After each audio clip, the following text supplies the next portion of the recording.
ఇటీవలే కీర్తిశేషులైన సింగమనేని నారాయణ గారిని గురించి తెలుసుకోవటం పాఠకులకు ఎంతో విలువైనటువంటి అనుభవం.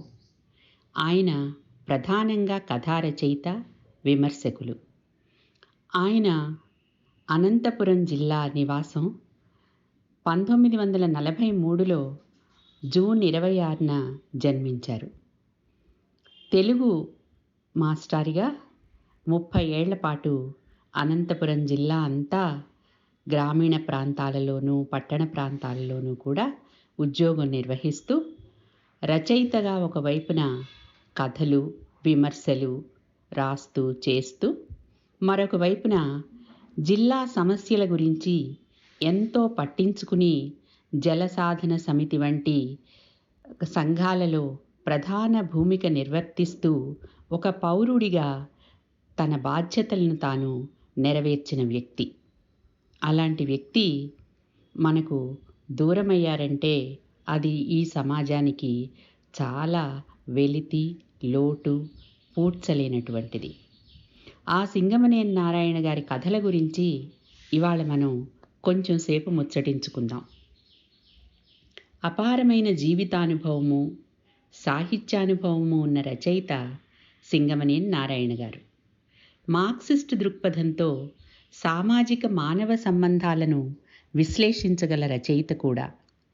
నిర్దిష్టమైన ప్రాపంచిక దృక్పథంతో నిర్దిష్ట స్థలకాలాల వాస్తవ జీవిత చిత్రణ చేయగలిగిన కొద్దిమంది రచయితల్లో సింగమనేని గారు కూడా ఒకరు.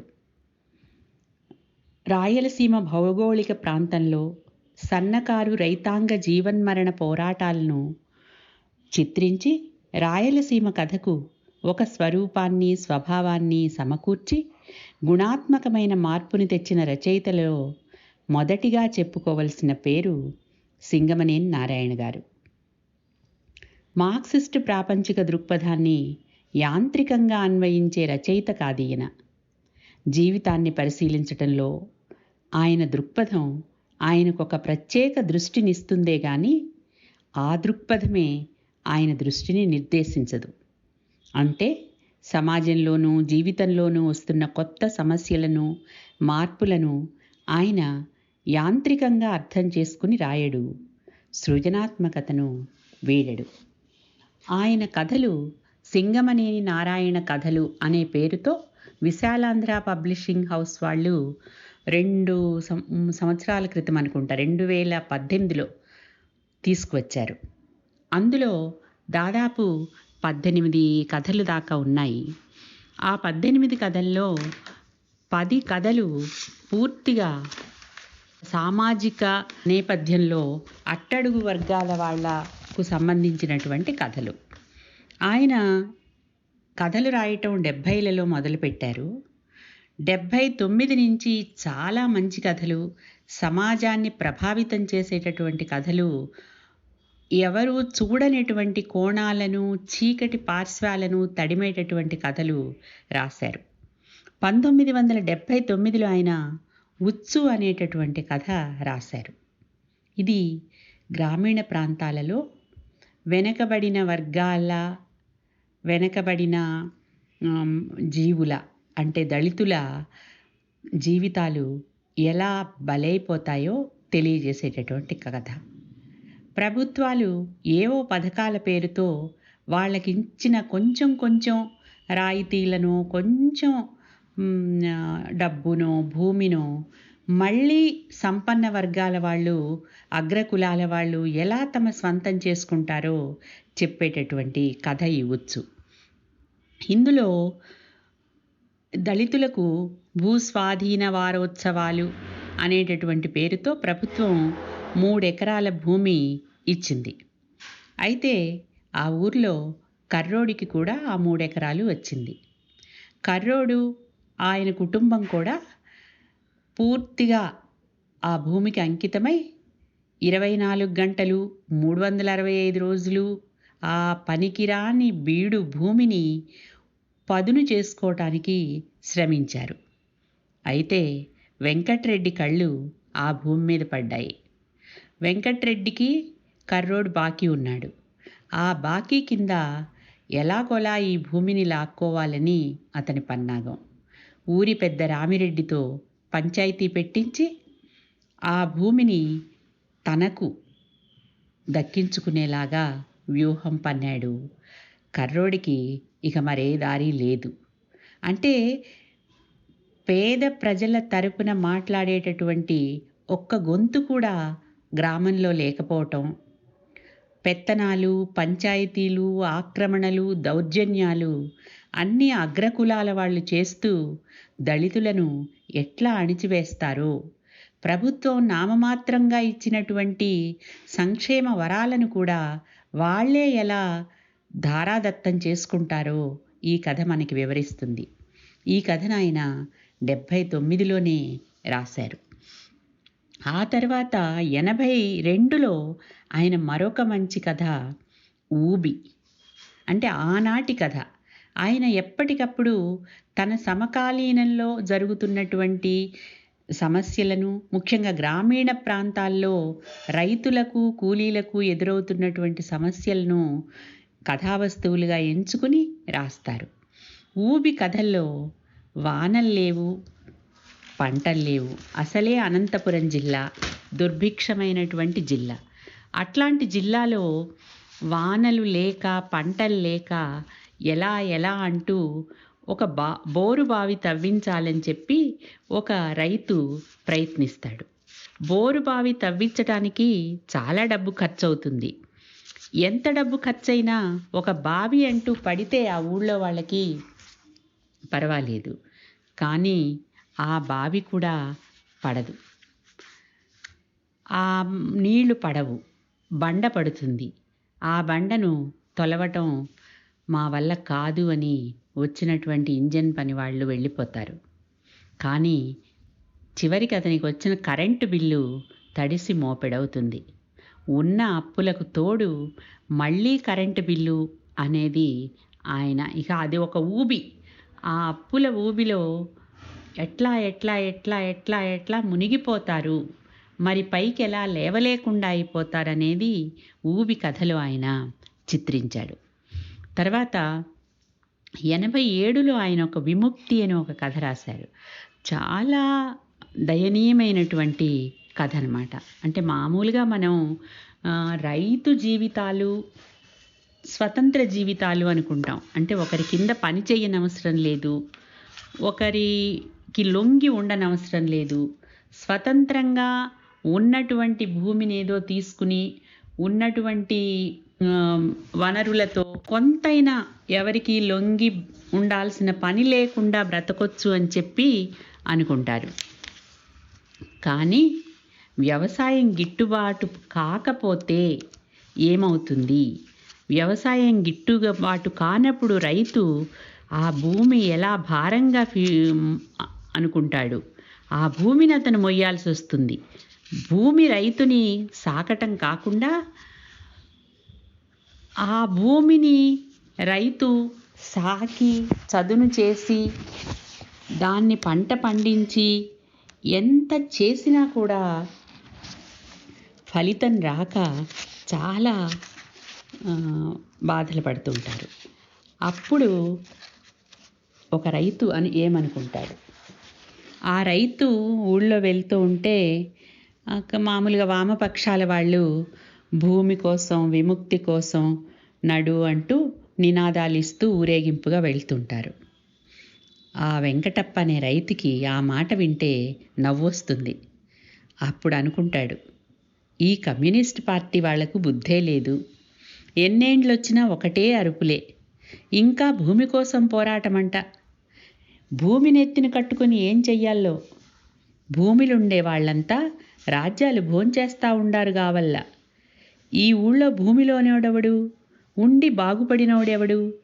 5 ఎకరాల నా తోట, 20 ఎకరాల మెట్ట, యా పోరాటము లేకుండా వీళ్ళకిస్తా. ఎంతమందికి భుక్తి గడుస్తుందో చూడల్లా. వీళ్లకు వీళ్ళ అరుపులే గాని దేశం ఎట్లయింది తెలిస్తే గదా. యాడో టౌన్లో కూసుని అరుస్తారు.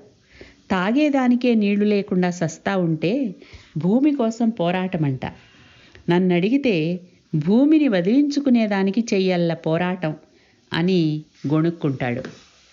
నిజంగానే భూమిని వదిలించుకోవాలని వ్యవసాయానికి స్వస్తి చెప్పి రోడ్డు పనికి వెళ్ళటానికి నిర్ణయించుకుని ఆ రోడ్డు పనులు చేయిస్తున్న కాంట్రాక్టర్ దగ్గరికి వెళ్ళి రేపటి నుంచి నేను నా కొడుకు రోడ్డు పనికి వస్తామని చెప్తాడు. అది ఎంత బాధ! కానీ అతను అది విముక్తి అనుకుంటున్నాడు. విముక్తి అనుకునే పరిస్థితిలోకి నెట్టబడ్డాడు. చాలా భయంకరమైనటువంటి పరిస్థితిని, రైతుల దయనీయ జీవితాన్ని మన కళ్ళకు కట్టినట్లు చూపిస్తారు నారాయణ గారు. ఆ తర్వాత ఆయన రాసినటువంటి మరొక కథ జూదం. ఆ జూదం కథలో ఈ వ్యవసాయం అనేటటువంటిది జూదంలాగా ఎలాగా మారిపోయింది, ఆ జూదం ఆడలేక జూదంలో నష్టాలు తట్టుకోలేక ఎలా రైతులు కునారిల్లిపోతున్నారు అనేది జూదంలో కథ. అంటే అప్పు ఆదాయం, ఇంత అప్పు ఉంది, వచ్చే పంట ఇంత, ఆదాయం ఎంత, అప్పులు పెరుగుతాయి, వడ్డీలు పెరుగుతాయి, మొత్తం జీవితం అంతా ఇదే ఆలోచన, ఇదే ఆలోచన, ఇదే ఆలోచన. ఇంకొక సుఖం లేదు, సంతోషం లేదు, శాంతి లేదు. కూతురి పెళ్ళి ఎలా చెయ్యాలి? కూతురి పెళ్ళి అంటే సంబరంగా చేసేటటువంటిది కాదు ఆ రైతులకి. కూతురు పెళ్ళంటే అదొక గుండెల మీద బండ, బరువు, భారం. ఆ భారాన్ని దింపుకోవటానికి అప్పు అనే మరొక భారాన్ని ఎలా ఎత్తుకోవాలి అనేదాన్ని ఈ కథలో చాలా బాగా చూపిస్తారు. తర్వాత 91లో రాసినటువంటి అడుసు కథ చాలా గొప్ప కథ. నారాయణప్ప అనేటటువంటి రైతు చీనీ తోటలు వేసి, చీనీ తోటలు అంటే బత్తాయి తోటలు అన్నమాట, చీనీ తోటలు వేస్తారు. అందరు రైతుల్లాంటి కథే ఈయన కథ కూడా. అప్పులు, ఆడపిల్లల పెళ్ళి, తోటకి పెట్టుబడి, మందులు, అన్ని ఖర్చులు ఉంటాయి. ఆ ఖర్చులన్నింటిలోనూ ఎలా బ్రతకాలి, ఎట్లా దీని నుంచి బయటపడాలి.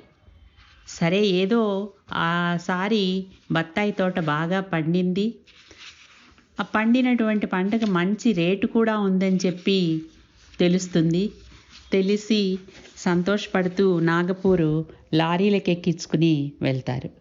వెళ్తే 4,000 టన్ను అనేటటువంటి ధర కాస్త వీళ్ళు వెళ్ళేసరికి 2,400కి పడిపోతుంది. ఇంకా అంటే సగానికి సగం పడిపోవటం అంటే దాంట్లో ఏమీ లేదు ఆయనకు వచ్చేది.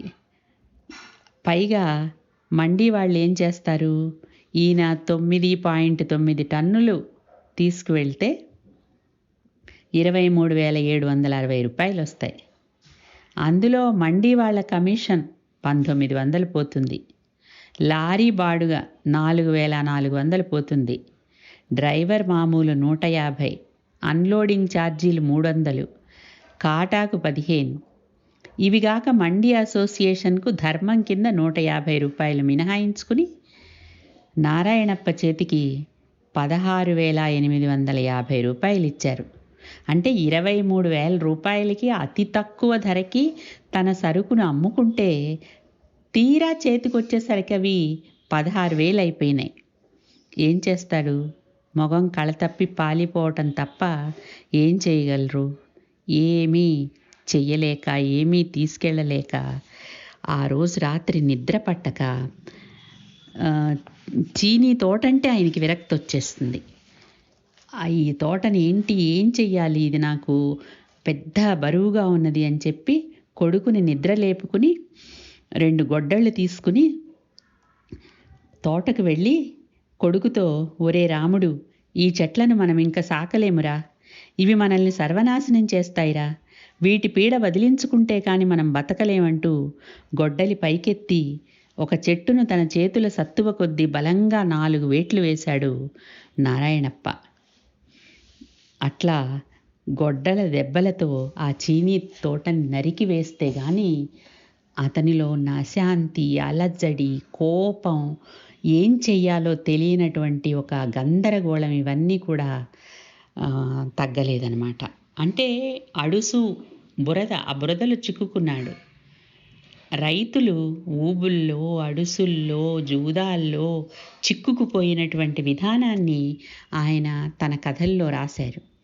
ఈ దారిలో ఎంతోమంది రచయితలు తర్వాత తమ కథల్ని రాశారు, రైతుల బాధల్ని కళ్ళకు కట్టించారు. కానీ నిర్దేశనం చేసినటువంటి రచయిత మాత్రం సింగమనేని నారాయణ గారే అని చెప్పవచ్చు. అలాగే యక్ష ప్రశ్నలు అనేటటువంటి కథలో కూడా ఇంతే జీవితం. యక్ష ప్రశ్నలు ఏమిటి అంటే, సరే కూతురు పెళ్ళి అనుకున్నట్లు వాళ్ళు అడిగిన కట్నం ఇచ్చి ఆ లాంఛనాలన్నీ జరిపి చేస్తాడు. దానికోసం అప్పులు చేస్తాడు. చేసిన తర్వాత అనుకున్న విధంగా కూతురి పెళ్ళి అయిపోయిన తర్వాత సంజీవప్ప కథ ఏమిటి? అతనికి శనక్కాయ పంట పండిందా? సీతారామయ్య అప్పు ఎంత తీరింది? వడ్డీ మాత్రమే చెల్లించాడా? అసలు ఎప్పుడు తీరుతుంది? బిఏ చదివిన కొడుకుకు ఉద్యోగం వచ్చిందా? ఉద్యోగం రాకపోతే కట్నం ఎంతవరకు వచ్చింది? 3 రూపాయల వడ్డీతో కలిపి అతని బాకీ సొమ్ము ఎంతెంతై పెరిగింది? ఆయకం గడువు తీరితే ఆ భూమి ఏమవుతుంది? సంజీవప్ప ఏమవుతాడు? ఇవన్నీ యక్ష ప్రశ్నలు. వీటికి జవాబు కావాలంటే 4 ఏళ్ల తర్వాత మీరే సంజీవప్పను ఒకసారి చూడండి. జవాబు అతడే చెప్పాల్సిన పని లేదు. అతన్ని చూస్తే చాలు, మీకే తెలుస్తుంది. ఇది యక్ష ప్రశ్నల ముగింపు. ఇట్లాంటి పరిస్థితుల్లో రైతులు ఇంకా కూరుకుపోతున్నారు. తర్వాత జ్ఞాతము అజ్ఞాతము అనే కథలో ఆయన ఆర్థిక సంబంధాలు మానవ సంబంధాలను ఎలా నిర్దేశిస్తాయో రాస్తాడు. రాఘవ అనే అతని కూతురు పెళ్ళికి మామూలే, అప్పులు చెయ్యాలి, చాలా అవస్థలు పడాలి, అన్నీ చేస్తుంటాడు. ఏ లోటు రాకుండా అన్నీ తనే పూనుకుని చేస్తూ ఆసుపత్రి పాలవుతాడు. ఆయన ఆసుపత్రిలో ఉన్నప్పుడు ఇక్కడ కూతురు పెళ్ళి జరుగుతూ ఉంటుంది. పెళ్ళి ఆగటానికి వీల్లేదు. ఎందుకంటే ఇంత ఖర్చు పెట్టిన తర్వాత మళ్ళీ ఈ ప్రయత్నాలన్నింటికీ ఖర్చు పెట్టడం అంటే ఆయన వల్ల కాదు. అందుకని చెప్పి పెళ్ళి ఆపకుండా జరిగిపోతూనే ఉంటుంది. పెళ్లి రోజులు, పెళ్లి ముహూర్తానికి కూడా ఆయన రాలేని పరిస్థితి, ఆ హాస్పిటల్లోనే ఉంటాడు. పెళ్ళి అయిపోయి తర్వాత మధ్యాహ్నం అందరూ భోజనాలు చేసేసిన తర్వాత అప్పుడు ఆసుపత్రి నుంచి స్నేహితుడు కబురు మోసుకొస్తాడు, రాఘవ చచ్చిపోయాడు అని. నిజానికి రాఘవ అంతకు ముందు రోజు రాత్రే చనిపోయాడు. కేవలం పెళ్ళి ఆగకూడదని ఆ మాట బయటికి రానివ్వకుండా ఆ పెళ్ళి జరిపించేశారు అందరూ అంటే అతని సమీప బంధువులు కూడా. ఎందుకంటే ఆర్థిక పరిస్థితి అనేది తట్టుకోవటం, మళ్ళీ అప్పుల్లో చిక్కుకోవటం, మళ్ళీ ఖర్చులన్నీ పెట్టడం అనేది అసాధ్యమైనటువంటి పని. దానికి ఆర్థికానికి, డబ్బుకి, మానవ సంబంధాలు, ప్రేమలు, ఆప్యాయతలు, ఆత్మీయతలు అన్నింటినీ ఎలా బలిపెట్టాల్సి వస్తుందో ఈ జ్ఞాతము అజ్ఞాతము కథలో నారాయణ గారు చాలా బాగా రాస్తారనమాట. అలాగే 95 నాటికి, అంటే ఆర్థిక సంస్కరణలు వచ్చే నాటికి డబ్బు సంపాదించడానికి కష్టపడనవసరం లేదు అనేటటువంటి ఒక అభిప్రాయం ప్రజల్లో బాగా పాతుకుపోయింది. ఆ అభిప్రాయానికి కొన్ని వ్యాపారాలు కలిసి వచ్చాయన్నమాట. అందులో కూడా ఒక అతను మామూలు మధ్యతరగతి మనిషి తన కూతురు పెళ్ళికి అంత అప్పు చెయ్యాలా అని చెప్పేసి చాలా బాధపడుతూ ఉంటే, పర్వాలేదు అప్పు చెయ్యొచ్చు అని చెప్పి ఒక ధైర్యం చెప్తాడనమాట స్నేహితుడు. ఎట్లా నేను ఈ సంబంధానికి తోగగలను అని అంటే ఆ స్నేహితుడు అంటాడు, అట్లా ఆలోచించవద్దు, నువ్వు ఎక్కడికి వెళ్ళినా ఇలాంటి పరిస్థితే ఎదురవుతుంది. డబ్బు గురించే కదా నీ చింత. మీ అమ్మాయి పెళ్ళికి తక్కువ పడినంత డబ్బు నేనే సమకూరుస్తాను. అయితే ఒక షరతు, మీ ఊళ్ళో ఉన్న నీ భూమిని అమ్మి డబ్బంతా నాకు ఇచ్చివేయాలి.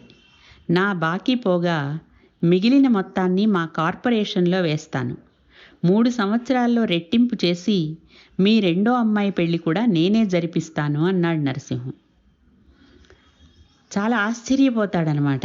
ఈ ఇదేంటి ఇంత తేలిక అని చెప్పి.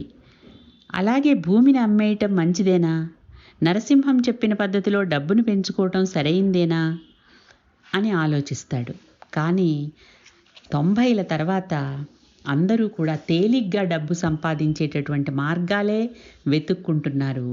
మధ్యతరగతిలో ఉండేటటువంటి ఒక వర్గం చాలా తొందరగా ఎగువ మధ్యతరగతికి రావటానికి ఆర్థిక సంస్కరణలు, ఈ కార్పొరేషన్లు, ఈ ఫైనాన్స్ కంపెనీలు ఇవన్నీ ఎట్లా దోహదం చేశాయో ఈ కథ మనకు చాలా సటిల్గా తెలియజెప్తుందన్నమాట. తర్వాత మకరముఖం గ్రామంలో ఉండేటటువంటి మకరముఖం అనే కథలో గ్రామాల్లో కొనసాగుతున్నటువంటి అస్పృశ్యత ఎంత దారుణంగా ఉంటుందో మనకు చెప్తుంది. గ్రామంలోకి ప్రవేశించిన దగ్గర నుంచి అస్పృశ్యత అనే భావన ఎలా వెంటాడుతుందో ఈ కథ చెప్తుంది. ఒక హరిజన టీచరు, దళిత టీచరు ఒక గ్రామంలో పనిచేయటానికి వస్తే అతను దళితుడు అని తెలియనటువంటి ఒక వ్యక్తి చాలా బాగా మాట్లాడతాడు, అతన్ని ఆహ్వానిస్తాడు, అన్ని సంగతులు చెప్తుంటాడు. అయితే స్కూల్ బాగా పాడుబడిపోయి ఉంటుంది, సహజంగానే గ్రామాల్లో స్కూళ్ళ లాగానే. స్కూల్ దగ్గరికి వెళ్ళిన తర్వాత ఒక చోట ఎండలో నిలబడి ఒక టీచరు పాఠం చెప్పడం చూస్తాడు. అదేంటి ఆ టీచర్ ఎండలో నిలబడ్డాడు అంటే, అతన్ని రానివ్వం కదండి, అతను హరిజనం మాల అని చెప్పి అంటారనమాట. ఇతనే మొదటి నుంచి ఇతనితో మాట్లాడుతున్న అతను. నేను హరిజనుణ్ణే అని చెప్పి ఇతను చెప్పుకుంటాడు. అక్కడ కథ అయిపోతుంది. అంటే అస్పృశ్యత అనేటటువంటిది పోయింది అని అనుకుంటున్న రోజుల్లో కూడా గ్రామాలలో, చిన్న పట్టణాల్లో అది కనిపించేంత ఎక్కువగా, నగరాల్లో అయితే అది అంత కనిపించదు బాహాటంగా, కానీ గ్రామాలలో, చిన్న పట్టణాల్లో అది ఇంకా ఎంతగా కనిపిస్తోంది, ఎంత ఊడలు దించుకుపోయి ఉంది అనేది మనకి మకరముఖం అనేటటువంటి కథల్లో నారాయణ గారు చెప్తారు. ఇట్లా సామాజిక ఆర్థిక సంబంధాలను, రైతాంగ సమస్యలను, గ్రామీణ నేపథ్యాలను చాలా బాగా మార్క్సిస్టు దృక్పథాన్ని అస్థిగతం చేసుకుని నారాయణ గారు రాశారు. అయితే 1975వ సంవత్సరం తర్వాత వచ్చిన స్త్రీవాద భావాలు ఆయన అందిపుచ్చుకున్నారు. అది అందిపుచ్చుకోవటం అంటే అంత తేలిక విషయం కాదు. ఎందుకంటే ఆ భావాలు మేధావులు అనుకునేటటువంటి వారిని, వామపక్షాల వారిని, ప్రగతిశీలురు అనుకునేటటువంటి వాళ్ళని కూడా కలవరపట్టాయి, కల్లోలపరిచాయి. అయితే సమాజంలో స్త్రీల స్థానాన్ని, స్థాయిని అంచనా వేసేందుకు 80వ దశాబ్దంలో స్త్రీవాదులు కొన్ని పరికరాలని అందించారు. అవి ముఖ్యంగా 3 పరికరాలు: స్త్రీల లైంగికత్వం, శ్రమ, మాతృత్వం. ఈ సమాజంలో లైంగికత్వం ఎలా ఉంది, స్త్రీల శ్రమ ఎలా కొలవబడుతోంది, ఎలా చూడబడుతోంది, స్త్రీల మాతృత్వాన్ని సమాజం ఎలా అర్థం చేసుకుంటోంది, ఈ 3 విషయాల్ని పరిశీలిస్తే స్త్రీల పరిస్థితి మనకు అవగతమవుతుంది. వాళ్ళ హోదా, వాళ్ళకు దక్కుతున్న గౌరవం, వాళ్ళ స్థాయి అంతా మనకు తెలుస్తుంది అని స్త్రీవాదులు చెప్పారు. ఈ విషయాలను గురించినటువంటి సృజనాత్మక సాహిత్యాన్ని 85, 86 సంవత్సరాల నుంచి స్త్రీవాదులు రాస్తున్నారు. మధ్యతరగతి కుటుంబాల్లో స్త్రీలు పడే హింసను, వరకట్నం అనే దుర్మార్గానికి తలవొగ్గాల్సినటువంటి స్థితిలో ఉన్న స్త్రీలను, కొత్త సామాజిక నేపథ్యంలో ధైర్య సాహసాలతో, వివేకంతో ఎదుగుతున్న స్త్రీలను సింగమనేని ఒక పితృవాత్సల్యంతో, మిత్ర సాన్నిహిత్యంతో తన కథలలో పాత్రలుగా మరిచారు. భర్త అనే పాత్రలోకి ప్రవేశించగానే, భార్య మీద పెత్తనం చేతికి చిక్కగానే మానవత్వాన్ని మరిచిపోయే పురుష పుంగవుల చెంపల మీద చెళ్ళుమని కొట్టిన దెబ్బగా జవాబు కథను చెప్పుకోవచ్చు. ఇందులో గంగాధరం అనే సగటు మగవాడు భార్య ఏం చేసింది అనేది ఆలోచించకుండా పిల్లవాడు చెప్పిన మాట విని భార్యను కొడతాడు. అంటే ఆమె పిల్లవాడిని ఏదో తప్పు చేసినందుకో దేనికో దండించి ఉంటుంది. ఆ పిల్లవాడు తండ్రి ఇంటికి రాగానే అమ్మ కొట్టిందని చెప్తాడు. ఎందుకు కొట్టావు, ఏం చేశాడు అని కూడా అడగకుండా ఆ గంగాధరం భార్యను కొట్టేస్తాడు. తర్వాత అతనికి తెలుస్తుంది ఎందుకు కొట్టింది అని. ఎందుకంటే ఆ భర్త కోసం ఉంచినటువంటి కాఫీని ఆ పిల్లవాడు తాగేశాడు.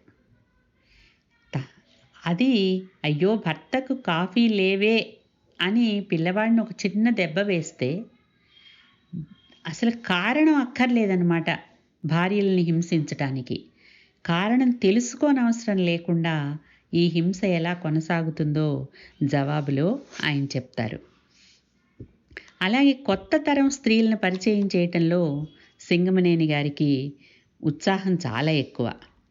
నీకు నాకు మధ్య నిశీధి, వాసంత తుషారం, ఇంటింటి కథ, నిషిద్ధం, ఒక సందర్భం, ఈ కథలన్నిట్లో నారాయణ గారు ఈ కాలపు అమ్మాయిలను ఆత్మవిశ్వాసంతో, హుందాతనంతో తన కథల్లో ప్రవేశపెడతారు.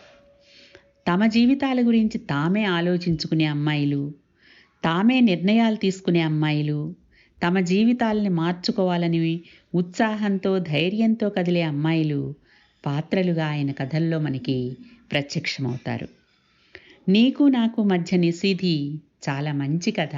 కొంచెం పెద్ద కథ అయినా చాలా చదివించే గుణం ఉన్నటువంటి కథ. అందులో సుధా అనే అమ్మాయి మెడిసిన్ చదువుతుంది. చాలా వివేకవంతురాలు, స్నేహశీలి, ధైర్యం, చొరవ ఉన్నటువంటి యువతి. సరే, ఈ లక్షణాలని చూస్తే ఎవరైనా ఆమెను ప్రేమించగటానికి సిద్ధంగా ఉంటారు. అలాగే సురేంద్ర అని ఇంకొక డాక్టరు ఆమెని ఒక 2-3 రోజుల కలయికతోనే, పరిచయంతోనే ఇష్టపడతాడు. ఇష్టపడి ప్రేమిస్తున్నాను, పెళ్లి చేసుకుందామని కూడా అంటాడు. అప్పుడు సుధ చాలా వివేకంతో ఆ సురేంద్రకు ఒక చిన్న పరీక్ష పెడుతుంది. ఏమనంటే, మనిద్దరి భావాలు కలిశాయి, ఇద్దరికి ఒకరంటే ఒకళ్ళకి ఇష్టం ఉంది, కానీ మన ఇద్దరికి మధ్య అడ్డుగా కులము, డబ్బు అనే 2 గోడలున్నాయి, వీటిని దాటగలవా అని. సురేంద్ర మంచివాడే కానీ పిరికివాడనమాట. మామూలుగా ధైర్యవంతుడైతే కులము, డబ్బు మనిద్దరం కలిస్తే ఈ ఆటంకాల్ని అధిగమించగలం అని అనుకోకుండా తను పారిపోతాడు. అప్పుడు సుధ నవ్వుకుంటుంది. సుధకి సాహసి కావాలి కానీ ఇలాంటి పిరికివాడక్కర్లేదు. తర్వాత వాసంత తుషారంలో 2 అమ్మాయిలు కలిసి పెళ్లి చూపుల తతంగాన్ని తల్లకిందులు చేస్తారు. పెళ్లి కూతురు, ఆమె స్నేహితురాలు కలిసి పెళ్లి కొడుకు ఇంటికి వచ్చి పెళ్లి కొడుకుని, అతని కుటుంబాన్ని ప్రత్యక్షంగా చూస్తారనమాట.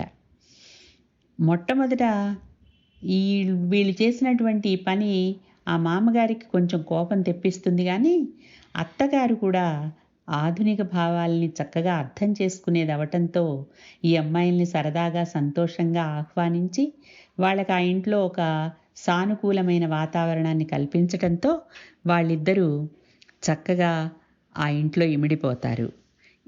అంటే తాము ప్రత్యక్షంగా చూడాలి అనేటటువంటిది, ఎవరిని, తాము జీవితాంతం ఎవరితో కలిసి బతకాలో ఆ మనిషిని, అతని కుటుంబాన్ని, కుటుంబ నేపథ్యాన్ని తాము చూడకుండా పెళ్లికి ఒప్పుకోవటం అనేది సరైన పని కాదు అనే విషయం చాలా పెద్ద విషయం.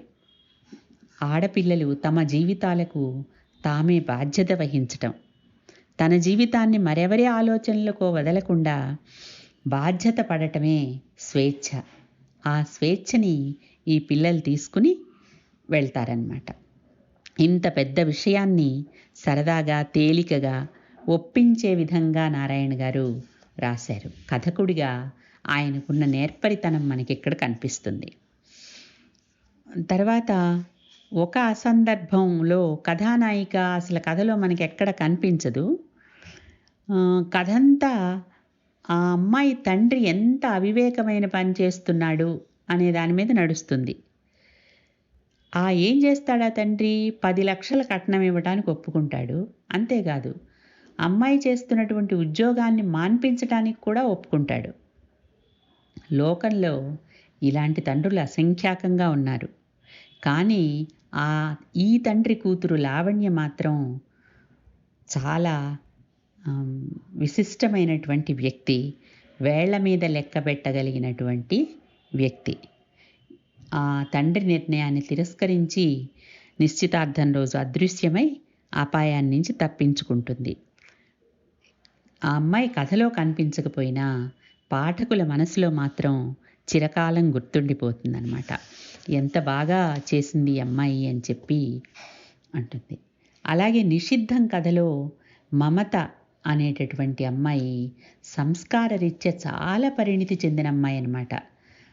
తాను పెళ్లి చేసుకోబోయే అబ్బాయితో కలిసి 1-2 సార్లు తిరుగుతుంది, సినిమాకి వెళ్తుంది, అతని ప్రవర్తన గమనిస్తుంది, అతనిలో ఉన్నటువంటి కుసంస్కారాన్ని గమనించి ఆ పెళ్ళిని తిరస్కరిస్తుంది అన్నమాట.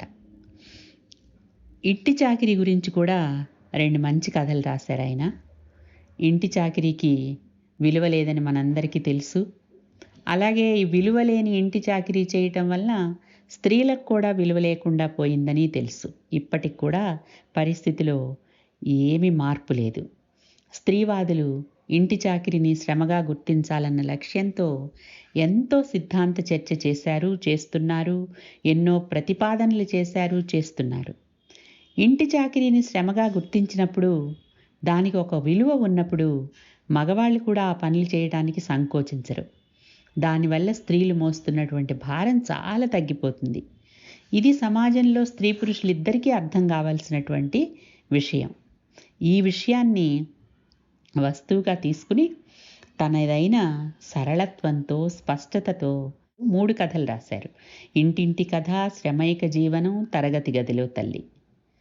ఈ 3 కథల్లో ఇంటి చాకిరీ స్త్రీల మీద వేసే అదనపు భారాన్ని, పురుషులు ఆ పనులు తప్పనిసరిగా పంచుకోవాల్సినటువంటి అవసరాన్ని చాలా సానుకూలంగా ఒప్పించేలాగా చెప్పినటువంటి కథలు. పాఠ్యాంశాలుగా మనం తరగతి గదిలోకి వెళ్ళి చూస్తే సిలబస్లో అంతా స్త్రీ పురుష వివక్షను పెంచి పోషించే పాఠ్యాంశాలే ఉంటాయి. కానీ ఉపాధ్యాయులు తాము చైతన్యం తెచ్చుకుని జెండర్ సెన్సిటివిటీని, జెండర్ స్పృహను పెంచుకుని పిల్లలకు ఆ పాఠాల్లో ఉన్న అన్యాయాన్ని బోధించి న్యాయమేదో చెప్పాలి. అట్లాంటి ఉపాధ్యాయుని కథ తరగతి గదిలో తల్లి. ఊరికే మాతృత్వం, మాతృమూర్తి, మాతృదేవత అని తల్లిని మాటలతో ఉబ్బేసి గొప్ప చేయటం కాకుండా, తల్లి మోసేటటువంటి భారాన్ని అర్థం చేసుకుని ఆ భారాన్ని పంచుకోవాలి అనేటటువంటి ఒక కనువిప్పును కలిగించేటటువంటి కథ.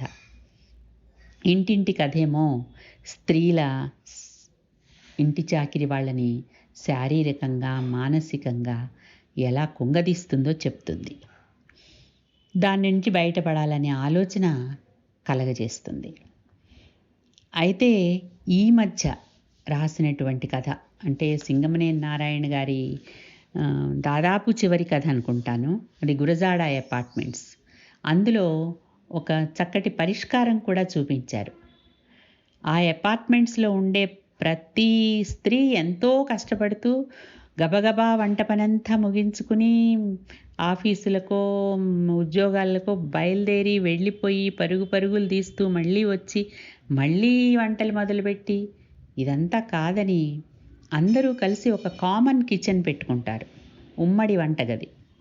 అందరూ సమానంగా డబ్బులు వేసుకుని, అంటే ఎవరికి పడేంత వాళ్ళు వేసుకుని వంటకి మిగిలిన వాటికి మనుషుల్ని పెట్టుకుని ఒక కమ్యూనిటీ కిచెన్ని పెట్టుకుంటారు.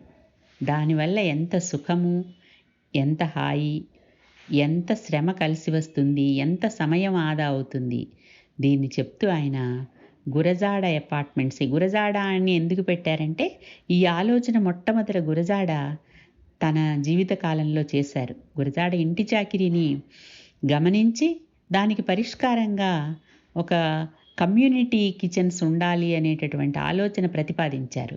దానిని అందిపుచ్చుకుని సింగమనేని నారాయణ గారు గురజాడ అపార్ట్మెంట్స్ అనే కథని రాశారనమాట.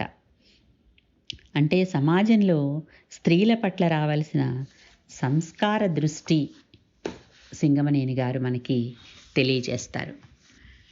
ఈ విధంగా దేశంలో చాలా బాధలు పడుతున్నా, హింసలు అనుభవిస్తున్నా 2 ప్రధానమైనటువంటి వర్గాలను గురించి, ఒకటి రైతులు, కూలీలు, రెండవది ఆడవారు.